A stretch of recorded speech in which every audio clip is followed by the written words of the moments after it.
Thank you, Shirley. So I'm just going to give you a little bit of background about how I got to Royal Oak. So I'm a transplant. I was born in London, Ontario. My dad worked for the CN Railroad back there, and in 1955 they had the largest layoff for CN Rail in the history. So thousands of men got laid off in 1955. So my dad had an older brother living here on Vancouver Island in Victoria, and he wrote him and said, you know, like, what's the chances of getting a job out there? I got 3 kids and a wife to feed, you know, that kind of thing. And his brother owned a construction company called Handysides and Blake. He was a partner with Blake. And my dad had been trained as a cabinet maker. He didn't even finish school. He went right into apprenticeship and he became a cabinet maker. And that's what he did for the CN railroads. He installed cabinets and stuff on the trains. So his brother said, oh yeah, you come on out and work for me. So with that, he sold everything he owned, including our old Anglia, and went to his cousin in St. Thomas, who owned a Chevy dealership, and brought a brand new 1955 Chevy pickup, a brand new 1955 Chevy car, and a 2-room trailer to bring us across Canada and the US. So we left Ontario in March of 1955, and it took over 2 weeks to get here because we hit storms everywhere. And so we were held up for days on end in different American towns. And just after they came across the American border, they had the back of the pickup loaded with treasures, you know, like grandma's furniture and stuff, my baby buggy and all my dolls. And as they were going through a turnaround, they lost half the load, and there was no stopping. So somebody got some lovely treasures. So anyways, it did take us quite a while to get here because of all the storms. My mom did not drive, so my dad had a friend of his drive the truck, pulling the trailer, and I quite often would sit with that man to keep him company because I was mad at my parents for moving me. Like, how dare you? I was supposed to be in an ice-capade, and I was really pissed because I didn't get to do it. So I was not very fond of them at that particular time. When we got here to Victoria, my dad parked the trailer in my uncle's driveway on Darwin Avenue, and we lived in their driveway for about 2 weeks. Then we went to Colwood Corners, where we lived in Ernie Kay's trailer park and motel, which is now the site of Saunders Subaru. So we lived in Colwood for about a year, and in that time my dad bought a lot on Glanford Avenue, which he intended to build a home on. And so after work every night, he would be at the lot building, and quite often I would go and help my dad. So when we moved to Glanford, we were the newest house on Glanford Avenue, the last house on Glanford Avenue on the right-hand side as you're going down the hill. And it was all open fields. There was a farm across the road. There was a big pasture just down to the south of us. Plus all up the hills was all farms. Palfrey's had a farm up there, and Robinson's, and a few other people. So it was still quite rural. You felt like you were in the country. Now you can't move for houses. Like that was a 3/4 of an acre lot that my dad bought. So many years later, my dad and neighbors on either side decided to go together and cut their 3/4 acre lots down, and there's now a cul-de-sac in there with like 12 houses. Like, it's just unreal.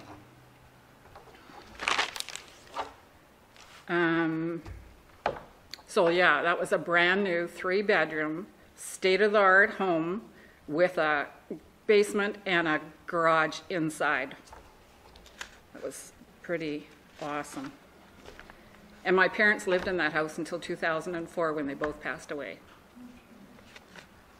On the right across the road from us was a family named Hall, and they had a chinchilla farm on their property. So one of the cement buildings on their property housed chinchillas, and next to Hall's was Tubman's house, which is now the Bird of Paradise pub.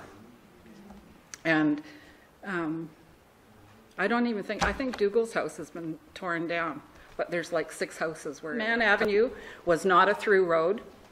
It stopped just at the end of Hartnett's property, and Mons were on the opposite side of the street, and there was a trail down the side of Hartnett's property that would go through to the back end of Royal Oak School. So we'd go up Glanford, down Man Avenue, pick up Penny, who's here today, and then go down the trail into school, and we would come home that way as well. I think one of the first things, excuse me, that I remember is discovering Elk Lake. So that was something pretty special to us to go to Elk Lake, and we used to always go to the end where the Black Swan was, if anybody remembers the Black Swan. They had the best chips.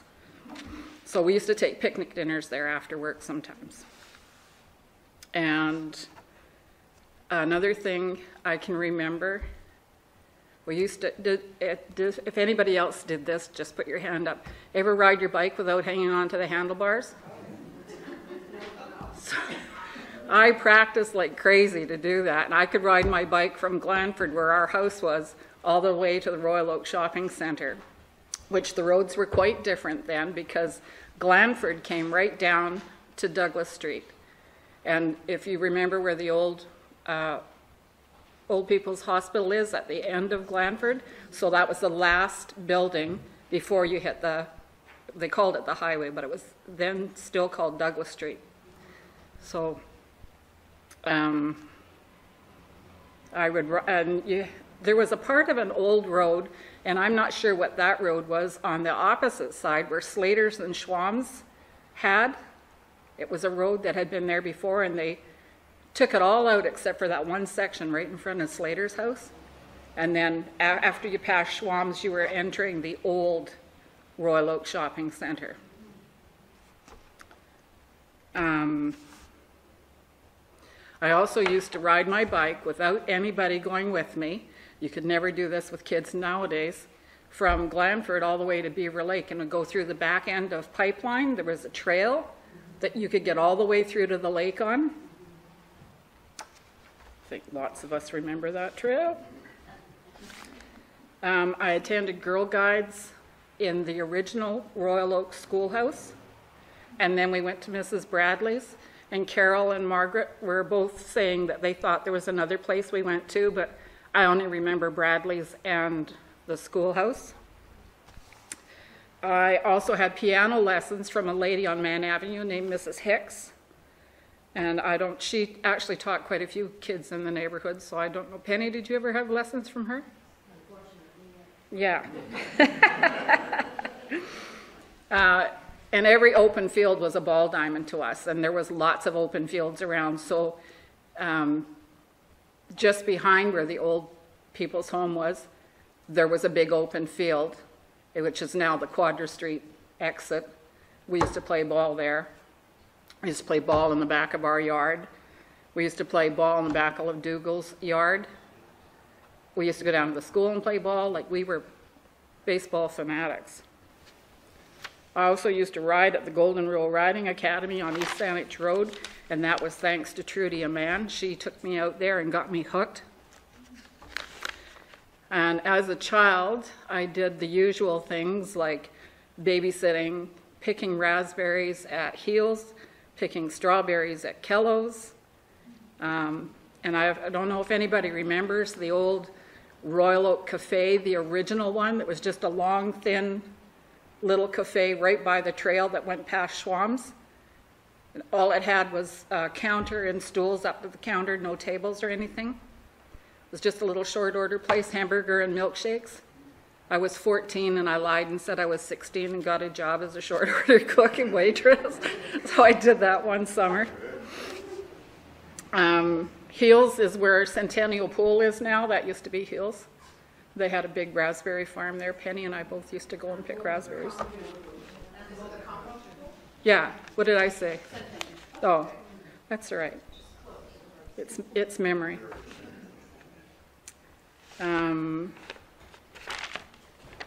My mom actually worked in that hospital at the end of Glanford, and it was just the original building that was there then. And Penny's mom worked there as well. And a lot of those people didn't have any family around, and so we were encouraged to go and visit patients. So we would quite often, thank you for doing this, go and visit people that had no family because they came from other places, and I essentially were just put into that hospital whether they liked it or not. So I started Royal Oak Elementary in grade 3. We moved into that home, I believe, the end of April or the beginning of May. And so I only had a couple of months, but Mrs. Reed was our teacher then. Lovely lady, but a little bit overpowering to a new kid. And she yelled at Danny Potter, and it scared the heck out of me.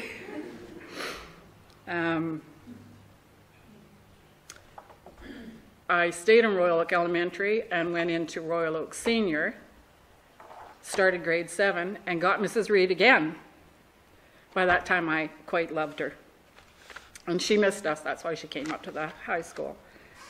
And we were, excuse me, also part of that group that got bused out to Mount Newton when they were building Claremont. So the Mount Newton kids got the school in the morning, we got the school in the afternoon, and I think we caught the bus at like 1 and we'd get home at 6 o'clock at night. It was a lovely year, I'll tell you.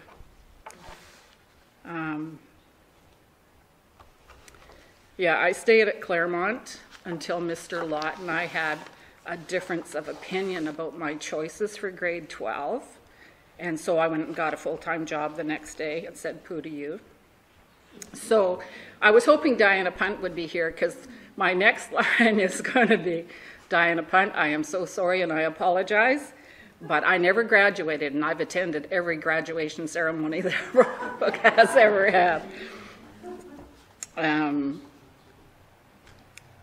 Starting in, I think it was 1965, a lot of my friends and I used to go to Western Speedway, you know, hot cars, hot guys, that kind of stuff. So I met my husband there. Rick Gilman introduced us, and I'm still speaking to him. And my husband and I got married here in St. Michael's and All Angels in February of '66. Both of my children were christened here.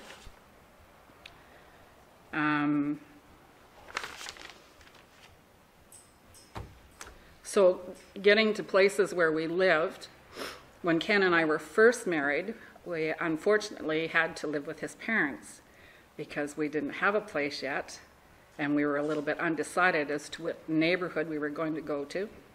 His parents lived in Gordon Head, and they had a big house, and it was just them in the house, so supposedly lots of room for us. But after 2 months, I said, we have to get a place of our own. So we found a place on Douglas Street. Mr. Peace owned it, and it was right across from the Vanelman driving range, if you remember that, which that's a long time ago.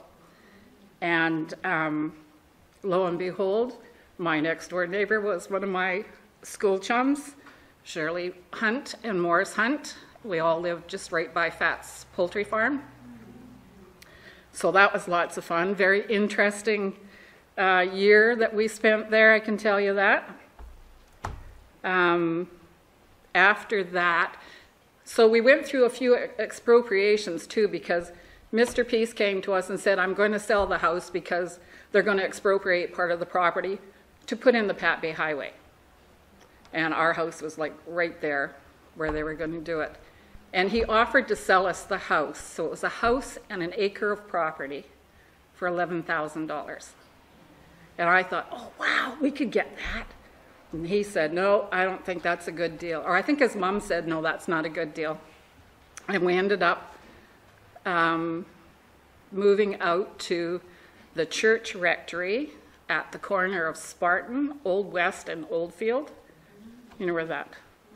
So we were in the church rectory, which racing and churches do not go together, because we're up very late partying after the races, and they start church very early the next morning. So we didn't stay in that house for that long. We had an opportunity to rent the piece of property, which was that pie shape, which Handysides owned. And so we took them up on their offer and moved down, because it was 9 acres, so it gave us lots of room from the church. And we had all kinds of wonderful things happen there. Our first son was born at the house on Douglas Street. Our second son was born at Handysides.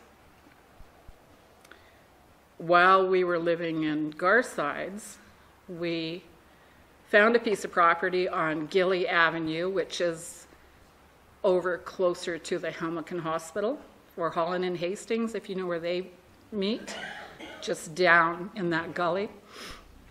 So we bought the piece of property, and then they were expropriating property on Normandy to put in the bypass and everything.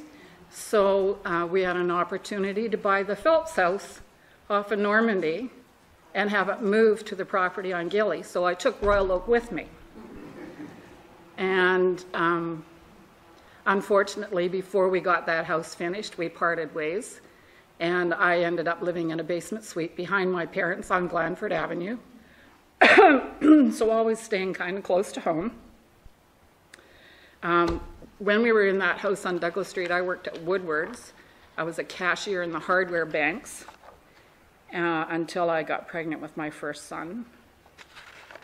And then Kenry didn't really want me to work anyways, so I kind of was the stay-at-home mom. And that's what I enjoyed doing too. But it didn't stay that way after we parted ways. After my husband and I separated, I ended up working quite a few jobs. One of them was at the Royal Oak Drug Store, if anybody remembers the original Royal Oak Drug Store. It was owned by Joe Despot at the time. He had bought it from Mr. Crosby, and Joe Despot was Penny's first husband. And I keep referring to Penny. She's sitting in the back of the room. She's been my best friend for 60 years. Well, at least I didn't throw something at you. So after that, I went back to Woodward's full-time in '72, and I stayed with them for 22 years. So, and then there's lots of other things I did too, but that's basically my history here in Royal Oak. And I don't know if I jogged anybody's memories about some of those places, or lack of roads, or whatever. Any questions? You mentioned going to guides at a couple of locations, including Mrs. Bradley's. Was the Women's Institute Hall not one of the places? It may have been, but I didn't ever go there, no. I know I went to Brownie's in the Women's Institute Hall for a couple of years, I guess. No? Yeah, I would think I was out of Brownies by the time I came to Royal Oak. But the old Royal Oak School, which is the first place I think that we went to guides in, many years later, my oldest son went to Cub Scouts there. So kind of a full circle there. We did used to go square dancing in the Women's Institute after school. There was one or 2 days a week that they did square dancing for kids, and I can remember doing that. Instead of going home, going square dancing. Yeah, well, we had lots of fun in that little house. There's lots of stories I could tell, that some of them aren't appropriate. Can you remember the time that the race car was in the ditch? Yeah. It was one night after racing. We were towing the race car back, and everybody partied after the races. That was their release from all the excitement and tension and adrenaline running. And we'd been to, I think, Mortels or something, and when we came to cut into the driveway, because it was like straight in, he turned too soon and ended up with the trailer and race car in the gully, which they were about 6 feet deep then, right? So here we are straddling this thing. I'm afraid the pickup's going to go as well. And he's saying, just inch over, just inch over. And he started pulling me so we could get out the car door on the opposite side. So in case it did slide, it went without us, but it was all right, it stayed. But the next morning at 6 o'clock in the morning, there's a on the door and the police are there saying, oh, did you guys have a bit of an accident? And I said, oh, just a minute, I'll get the man you want to talk to. And he goes, oh no, he said, I just missed the driveway. But that's where the race car sat for the night. Thank God it only happened once, but yeah. But there's been lots of changes. Even now, like I've come back here again, I'm living in Royal Oak again, which I'm very grateful for.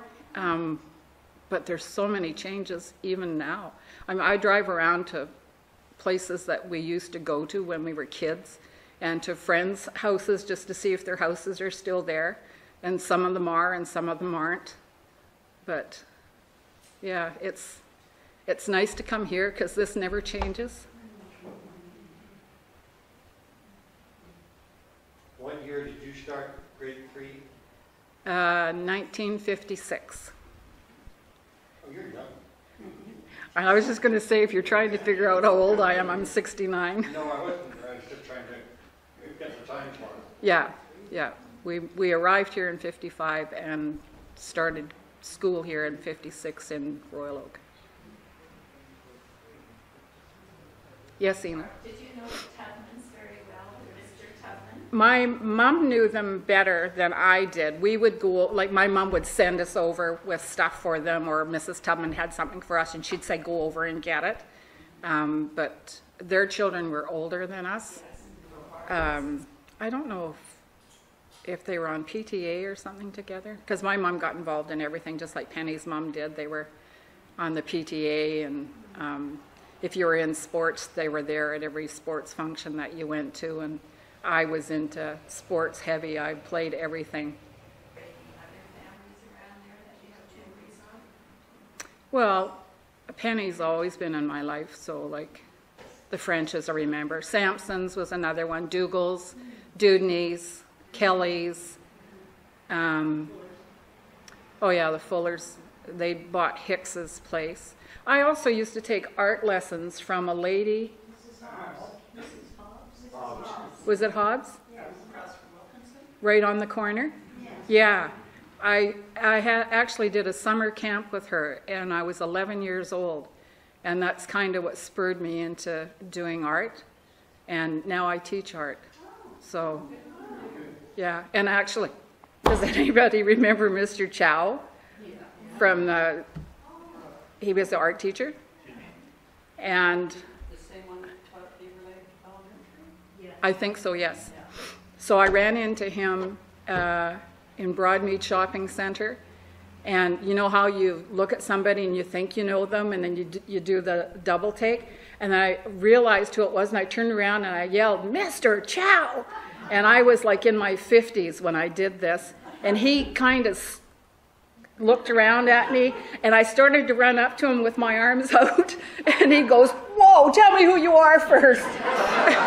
And I said, Barbara Handysides, ask me what I do for a living. Because I used to get B's and B pluses in art, and he was such an enthusiastic and encouraging teacher. Like, everything was game, right? He never would discourage you from trying anything, and if you came to him with an idea, he'd add something to it that you hadn't thought of, and it was like, he just made everything so magical.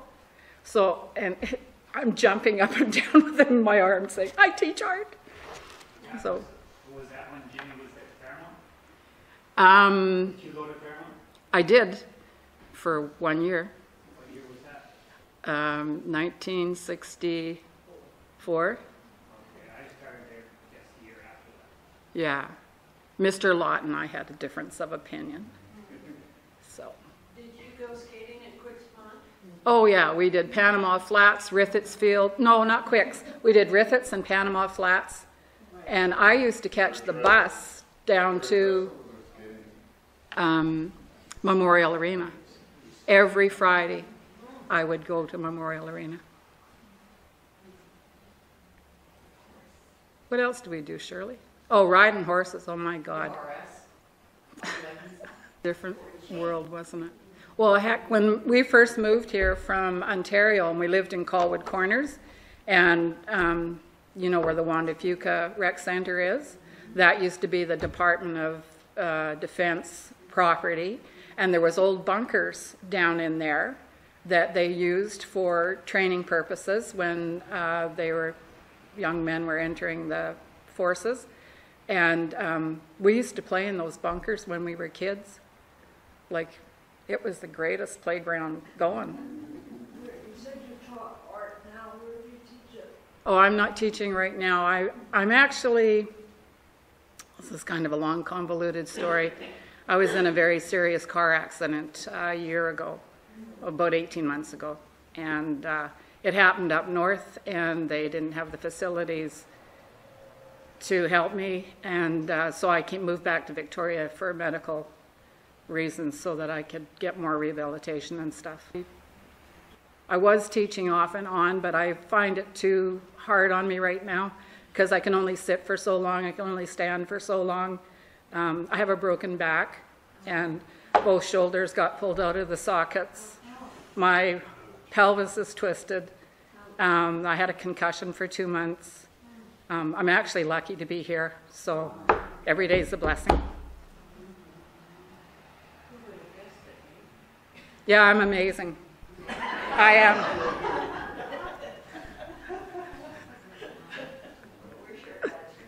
I am too. I am too. And I'm glad you're Al's sister. I had a crush on him when I was in school. Yeah. So thank you very much for listening to me. And I hope I endeared some of your old memories. Oh. This, Enid said if you have pictures or if you have whatever. This book was made at the Royal Oak Elementary School by my brother, who is 7 years younger than me. And this was my Christmas present from him. And it's a cookbook that the grade 5 students made. And some of the recipes are, you know, they're okay. But the name's at the bottom because everybody signed their recipes. It brings back so many memories of all these kids that my brother hung around with. And it tells me that Mrs. Reed then became the grade 5 teacher because she's the teacher in this book. So she went from teaching grade 3s to grade 5s and then up to grade 7s. Yeah. So this is an interesting book with names that you might remember from back then, because I looked at it and went, oh my God, I remember that kid and that kid and that kid, but they were all my brother's buddies. Where did you find that? You've had it I've had it. My brother gave it to me for Christmas when he was in grade 5. Yeah. I look after my stuff. Oh, and see, we were just talking about that the other day, that we thought there should be a Royal Oak cookbook. And I said, well, you know what? I think I have a Royal Oak cookbook. And I went and looked through all my stuff, and here it was. But and maybe there was another class that did that too. Or maybe the Women's Institute. It's probably a common thing to have classes do cookbooks. Yeah. Sometimes. Yeah, I'd never heard of it before, but I think the Women's Institute had a cookbook out, if I'm not mistaken. Yeah, yeah. But we should get together and put another one out, because I like to cook. I like to eat.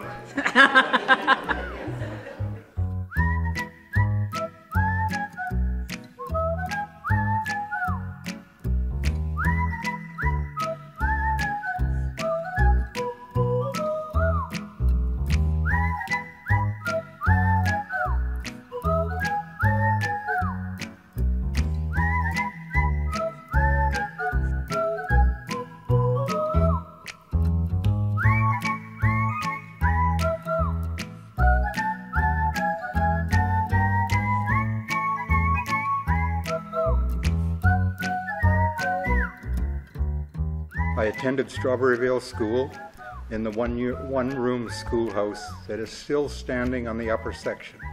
My parents were responsible for saving that and getting it moved up to where it is now.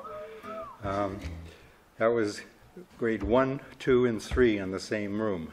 It was interesting. From there, I went to Mount View High School, graduated from there in '54. That school is no longer in existence, of course. From there, I went into construction a wee bit, working for Farmer Construction as a laborer for a couple years, but in the meantime, before I did that, I acquired the property where I started my nursery when I was in grade 10 and 11 in high school, and that's where I started the nursery, which was called Rosedale Nursery.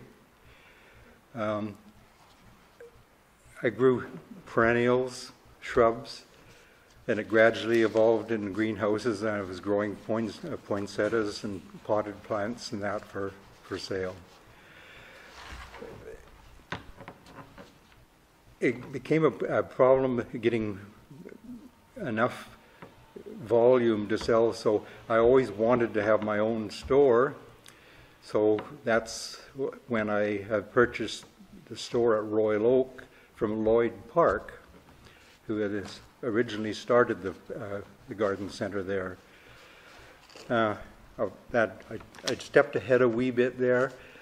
My growing up years, I was acquainted with this area vaguely because during the Christmas season, I came up here, and there used to be a small turkey farm right beside the creek. I don't know whether you're familiar with that. I know I came up here and I was helping clean turkeys. And it was established just down the road here by the creek. I don't know the name of the person. A friend of mine, the Kempsters, they had relatives. That was the old building that was called the Bonnie Doon. Anybody familiar with that? No, it was an older building there, and they had relatives that lived in that house who were relatives of the Yales, of the Yale BC family. So I was acquainted with, most of you are familiar with the Quick family, the Quick Bottom. I was very good friends with Fred Quick, who, of course, Buster Quick operated the small dairy farm across there. My growing up years, I lived right 2 houses removed from where the prison is now on Wilkinson Road. And there was another dairy farm down in there. It was about 20 to 25 herd dairy farm right down by Colquitt's Creek. Very little housing in the whole area. It was just 1 or 2 houses here and there.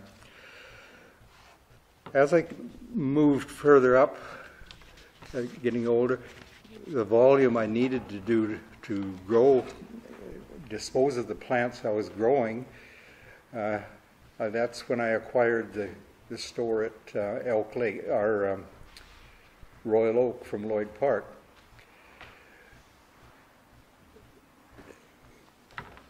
That was a big transition for me. We were raising a young family, and we had just got a mortgage to build our house on Rosedale, and we used all that money to buy the business. So it was a struggle that, like all people with our graying hair, went through.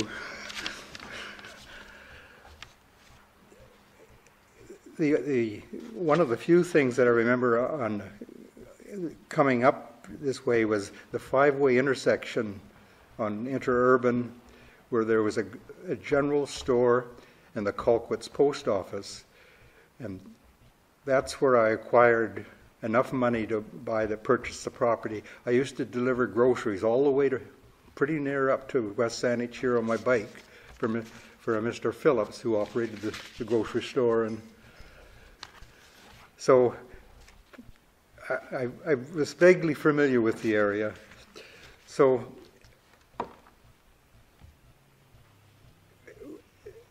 the transition into the Royal Oak Shopping Centre was quite a traumatic turn of my life, really, there. So there was only a very few stores in that at that point. There was the garden center, a coffee shop, a smaller grocery store, and I can't remember the name of the grocery store. Hoping somebody can help me on there. Pardon? Tom? Tomboy? It was no, I'm not sure what it was. It's basically at the end where the optical station place is now. That's where it was. That was the first run. That was the only strip of buildings right there. So there wasn't too many businesses in that location at that time. On the upper section where the medical imaging place is now, there was Doug Crosby had the drugstore. McConnell's had the takeout fish and chips, best fish and chips in town. And there was one other business in that section, and I'm not familiar which one it was. Yes, Lund's Bakery, thank you. Pardon? They made wonderful pound cakes.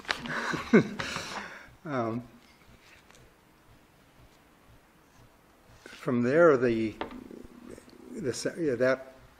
stayed in that configuration for quite a few years, really, until they decided to add to the branch that we had the garden center in. So they added to that section and added a few more stores. They added a sporting goods store at that point. There was a hobby shop that sold hobby supplies and fish. I forget the name of the gentleman who had that. The Cloth Castle fabric store was there. And there was one or two more which I've lost. It stayed in that configuration for quite a few years, and then they decided to add the other wing opposite us, where Fombo's restaurant is. They added to that section, which changed the whole configuration of the center, as well as at the same time they added to the upper section where the old drugstore was, and added all those stores, and the medical building was put in around that period too.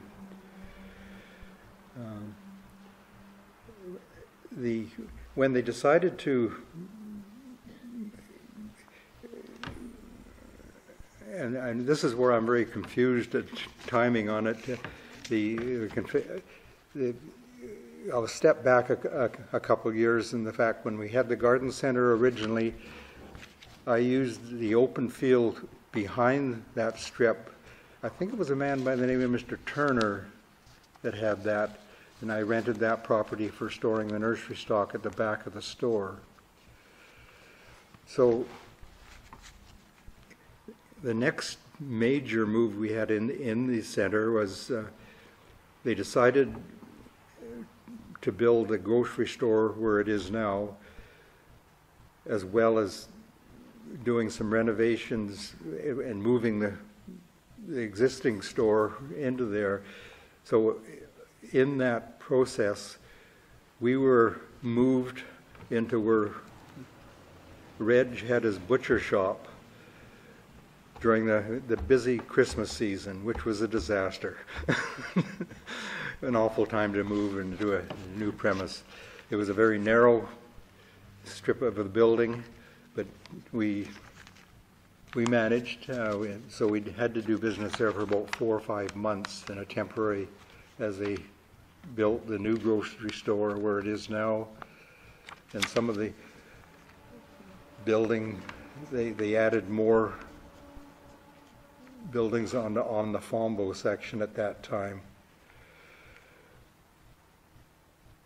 There was so many different additions at different times there, it was getting very difficult to organize the time. My business personally in the garden center business evolved as a florist shop, as a garden center, and as time went by, really, the florist shop was the predominant part of our business. So it was becoming a very busy store for myself personally. I operated the store. We had about 4 different employees working for us at that time. My wife looked after the nursery. The timing of garden center business and florists, they interact in the fact that you're busiest in the florist section when you're tapering off in the nursery section and vice versa. So there was never any rest. It was seven days a week. But it was I raised my half family with that very successfully.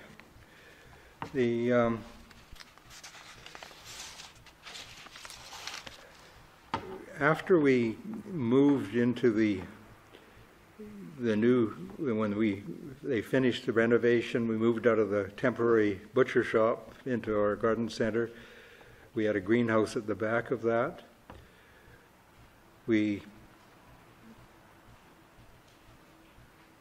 were fast running out of space, so I approached the owners of the shopping center if I could add another addition to the building, which was the leasehold improvement. So we added another, I think it was 600 square feet to our store at that point, and that is where the optical store is now at the corner. That part of the building is what we added to the shopping center at that point. One of the interesting things on all of this is the fact that we always knew everybody by face, but very few of the people I really acquired their names to. So I'll recognize people, but I personally can't put a name to it. Although it's funny, coming here today, there was quite a few people I did recognize. I couldn't put a name for it. As Bonnie said, our sons played together at lacrosse. And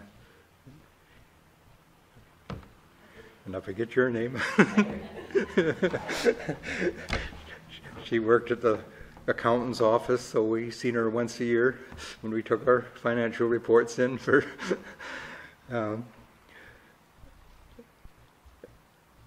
There's a few other faces here I do recognize.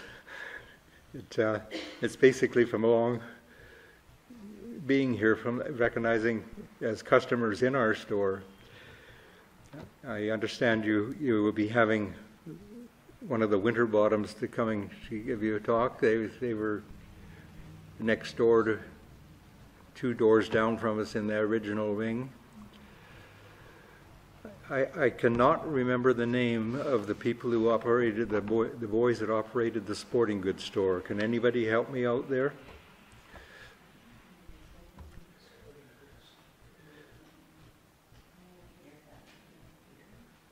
No help. That was just total loss. The owners of the Cloth Castle in Langford now are there, but they had a really good business before they moved. I can't think of too many other things that happened at Royal Oak in that years.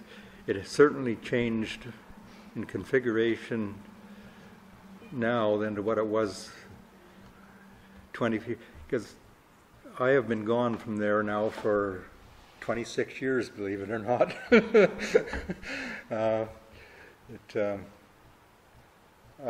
From there, I've moved over to out to North Saanich.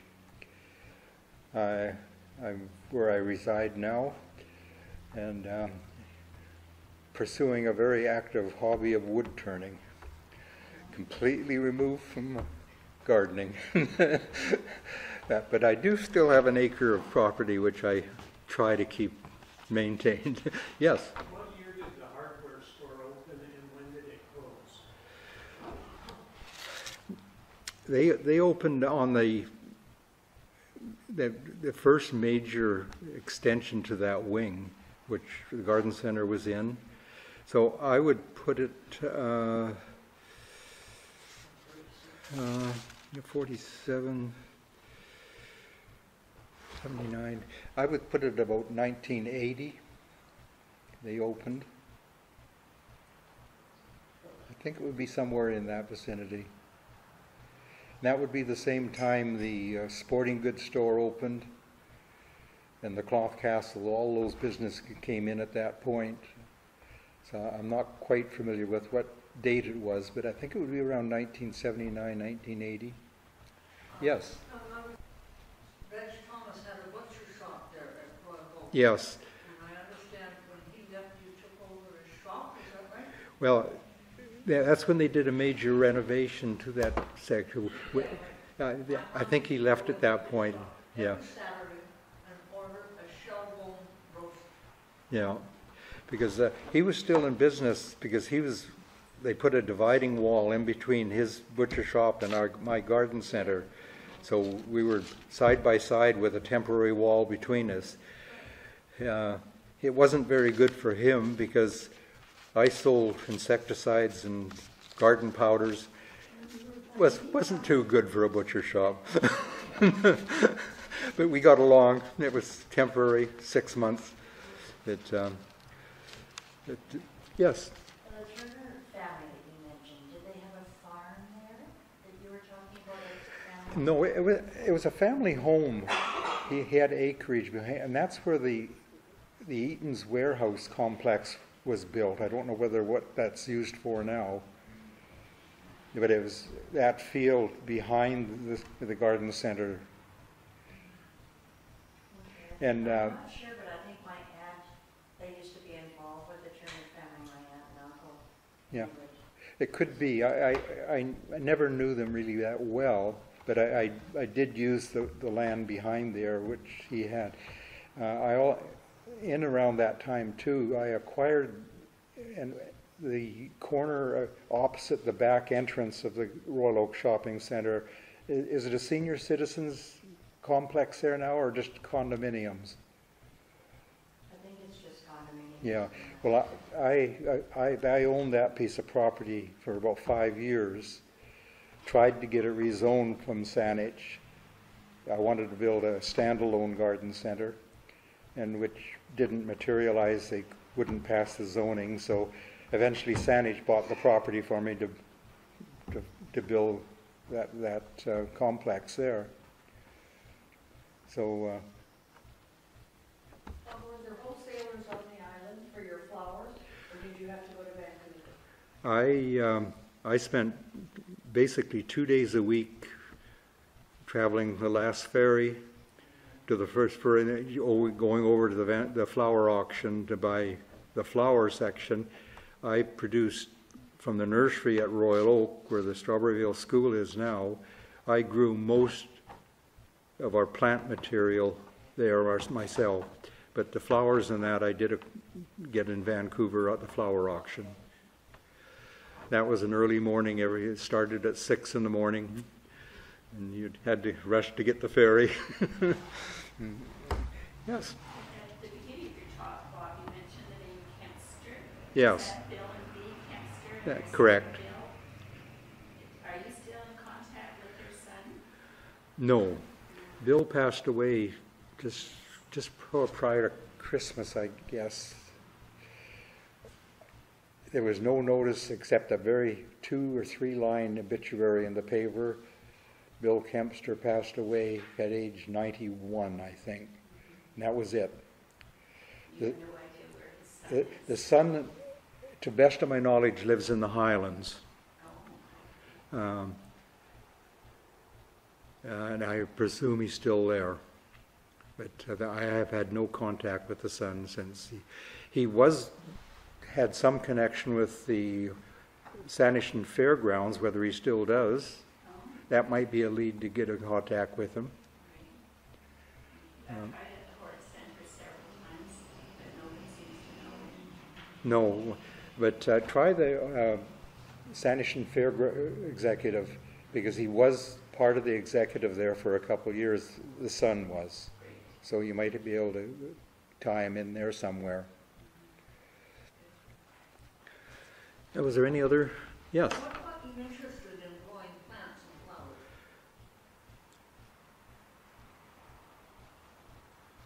It was one of the things I just enjoyed doing. I was very interested in botany and even in grade school.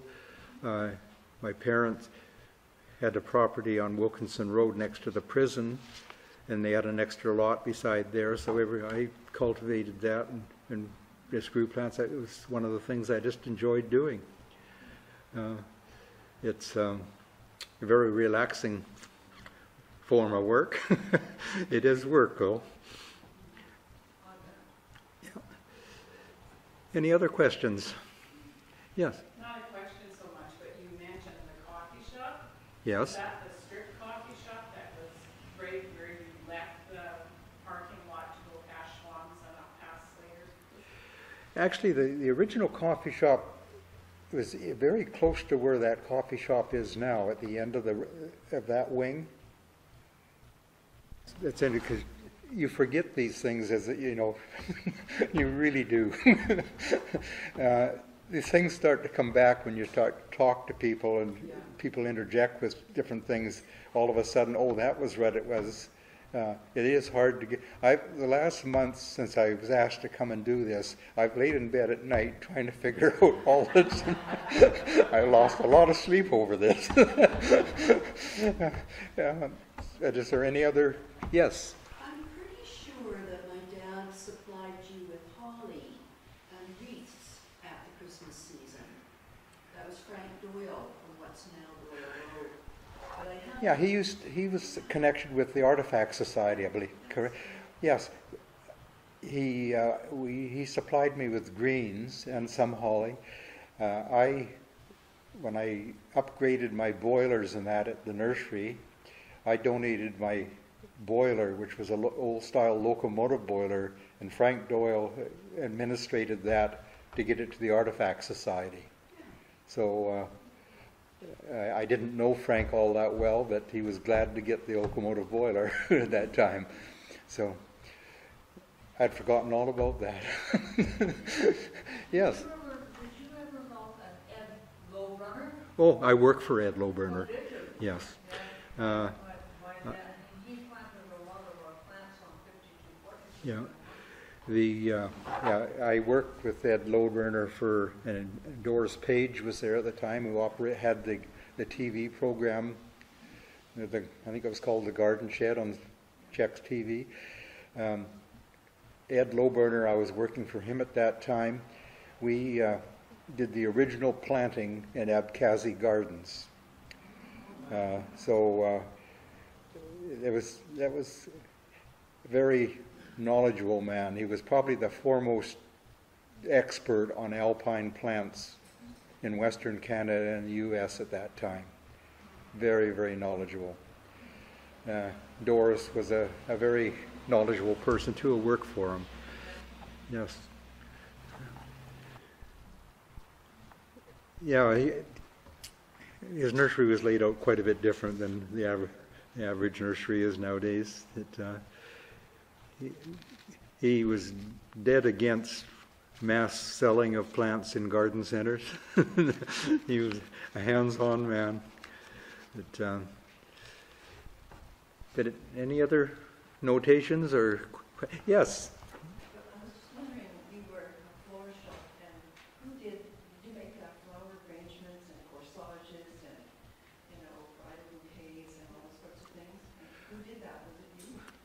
I did a lot of it. I eventually got overwhelming, and I couldn't handle all of it, so that's when I started to have to hire floral designers. It ended up I had 3 designers working pretty well full-time on the flower section. But I still keep in contact with a few of them. Would those flowers have come from Vancouver, or was there a supplier? Most of those would have come from the flower auction in Vancouver. That's for most of them. Although there are wholesalers that travel around and drop off flowers to the different shops, but they are also acquired from the Vancouver flower auction. So it's the primary source of flowers now is the auction in Vancouver. Still. Yeah. Where do all those flowers come from? They're obviously not local because are they in other countries? Most of them are produced in BC. Devise, Burnaby Lake, they're big greenhouse. They've got, at peak seasons for roses and that, a lot of the roses, when I was in business, came from Israel. It's hard to believe they can ship flowers all that way, and but it does happen. But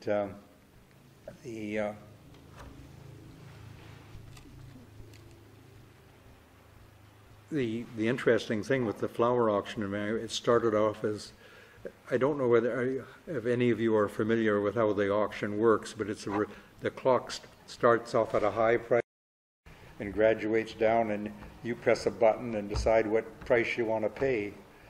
Well, if you press too high, you never lived it down with all the other buyers because they knew what the price was going to be.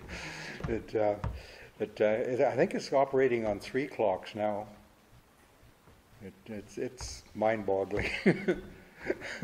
You just elaborating on your comment there about how the area is going to grow and the price buy now, because if prices are going to go up for property. When I bought the property where I established my nursery, I was in grade 10 to 11 in high school. I bought that from a couple. There was 6 lots involved in they had bought it. Their family had bought it in the 20s when there was a land boom in Saanich, and there was apparently a very big land boom which went bust. So they held that property for probably 50 years, pretty near. I bought those lots at $200 a lot. It's unbelievable. And they allowed me to buy each one lot every year for 5 years. So, in hindsight, things they improve, but it's nice to look back and the old days. And we're all getting a bit grayer on the top.